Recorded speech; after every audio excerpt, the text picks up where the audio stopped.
Dans cette vidéo, je vais te donner des conseils pour gérer les gens qui s'invitent à ton mariage sans te demander ton avis. Si l'un de tes cauchemars de bride to be, c'est d'avoir des invités indésirables à ton mariage, aujourd'hui, je te donne quelques conseils pour gérer la situation. Cas numéro 1. Celui qui se croit invité alors qu'en fait, non.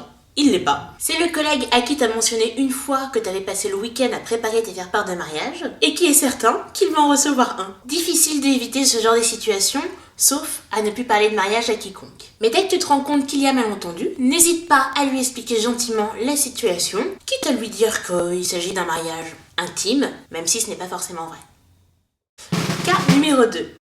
Celui qui renvoie son RSVP avec 2 noms alors qu'il est invité seul. Là, vaut mieux prévenir que guérir en ne mentionnant sur l'invitation que le nom de la personne invitée. Il faut écrire Monsieur Jacques et Martine Dupont au lieu de famille Dupont, si on ne veut pas qu'ils se pointent avec leurs grands-enfants qui ont déjà quitté la maison mais qu'on voyait tous les week-ends lorsqu'on était petit. Si c'est trop tard, on explique que la salle a une capacité limitée et qu'on ne pourra pas accueillir toute la famille.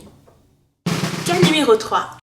Ceux qui comptent venir avec leurs 4 enfants. En déplaise à certains, tu as le droit de refuser les enfants à ton mariage. Ça ne fait pas de toi une méchante qui n'aime pas les enfants, mais ces mini-invités ont comme les autres un coût. Tu peux expliquer avec diplomatie à tes amis que tous vos proches ont 1, 2, voire 3 enfants, et que s'ils viennent tous, vous ne serez pas 100, mais bien 200. Pour que ton refus passe mieux, tu peux éventuellement proposer de trouver, mais pas forcément de payer, une babysitter collective qui gardera les enfants à l'hôtel, chez tes parents ou dans un lieu à proximité. Cas numéro 4.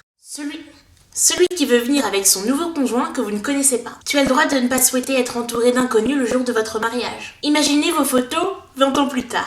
Mais c'est qui cette blonde là? Ah mais si, c'est la fille avec qui Nico est resté 3 semaines. Et là tu te dis, chouette, j'ai bien fait de dépenser 50 € pour sa part de médaillon de veau au gratin dauphinois. Tu peux une fois encore jouer la carte du mariage intime et expliquer que vous n'êtes pas tellement à l'aise à l'idée d'étaler votre amour devant quelqu'un que vous ne connaissez pas. Au passage d'ailleurs, ça marche aussi avec les amis de belle-maman que ni toi ni ton fiancé ne connaissez.